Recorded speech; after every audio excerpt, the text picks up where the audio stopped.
So when taking a look at the Ricoh Theta S camera, an additional scanning solution for the TX6/TX8 for pano images. So basically how it works is you will carry out your initial scan as you normally do with the TX6 here in the picture.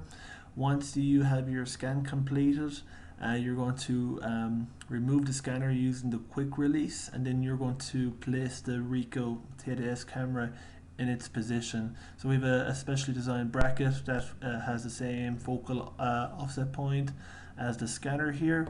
So when you take a pano with the camera, you have one pano, there is no stitching together of multiple images.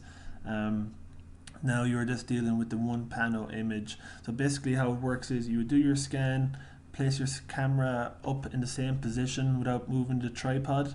You can connect the camera to your mobile phone to see exactly what you're capturing, and then you can capture the image via your mobile phone, and then the data is actually stored onto your mobile phone device. So to have a quick look then at the actual image itself, let's switch on to the next slide. So here you can actually see the pano taken from the camera. So we have one high resolution image that now we can stitch into our point cloud for colorization.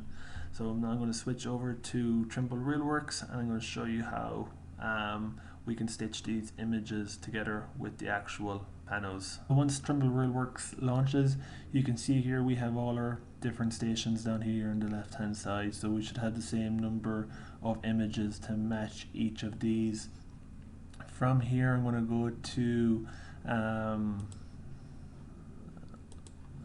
our real color, and then this allows us to stitch the TZF files to the actual panos. And I said OK, and then it's just going to process these TZF files, and then once that is done, then the real color and dialog box will launch, and then you can select your panos to stitch together. So once the initial processing is done, now we can see all our TZFs here on the left hand side.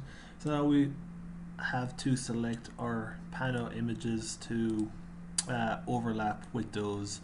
So I would normally leave my search on auto. From here then I'm going to go here and select where I saved those panos. So if I go back a folder where I copy and paste these panos out, I'm just going to select them all here, and I'm going to hit open, and then RealWorks will automatically stitch these together based on the time the panos were taken and in the order. So that's why I normally leave it on pano. And then once I have these selected, then I can start the image processing. So let me put up this one, and then you can see here it's going to start colorizing once we hit match. So if I select all of them, and if I hit match, you'll see here it'll start to colorize each point cloud to the pano, and then it'll give you a scoring rate, and there's a couple of QA/QC tools that you can use to check to see how well each pano stitched together.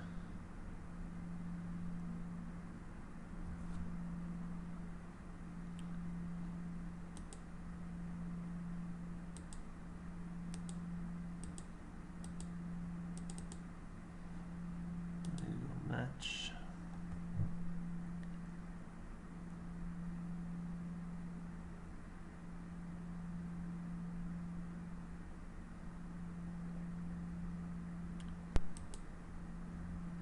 Well, that one is complete, and down there we can even check the pano here between the different colors, so you can see how we can switch from color to grayscale and back again, and so on. And on the new one as well too, we can switch from color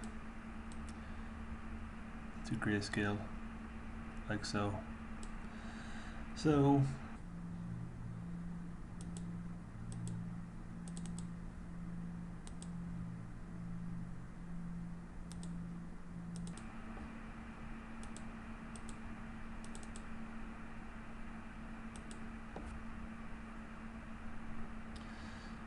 So one thing to note when doing the colorization of the point clouds, you should always do the colorization before you actually do the registration. If you do the registration first, so the registration being stitching all the point clouds together, and then you go to do the colorization, it will not allow you to register the point cloud to the actual image at that stage. So please do the color image and processing in that order. So just waiting for the last two to initialize, and then we can do our registration of the point cloud.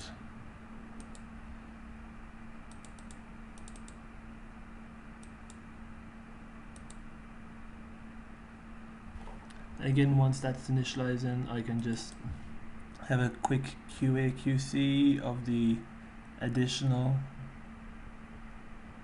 images just to make sure everything aligns correctly. That looks good.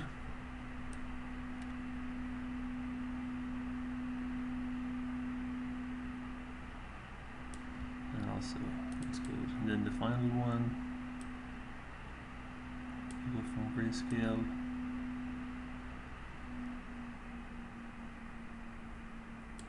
Okay, so once that is done, we can just go to our project and save as, and then it's going to make the RCO back a folder.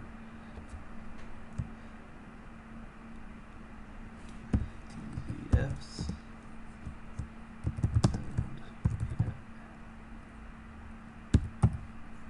And then I'll just save the RCO. So the RCO is the actual file that contains the information of the colorized point cloud.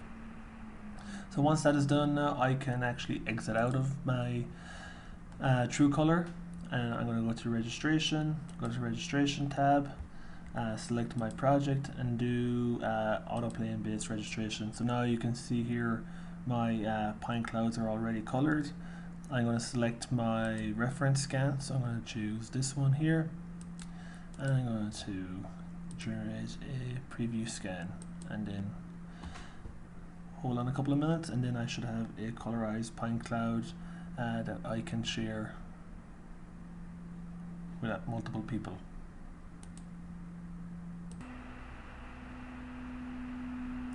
So here we can see our overall error when the registration is complete. So now we're in our grayscale. So if I go to our production tab, let's turn on my point cloud, and then if I switch it to true color, now we can see the true color of the actual point cloud. And if I turn off the ambient lighting, it should brighten it up. Again, this is just a preview of the points. If I open up my Scan Explorer, it'll show me the actual image with the actual point cloud information in the background. So here we have our new images from the point cloud. So if we needed to read any of these pipes for different information, or if we needed to read the targets, we could do so, and then we can step outside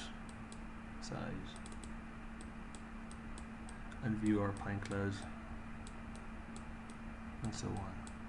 So that's how you do the automatic colorization using the Ricoh Theta S camera with Trimble Railworks.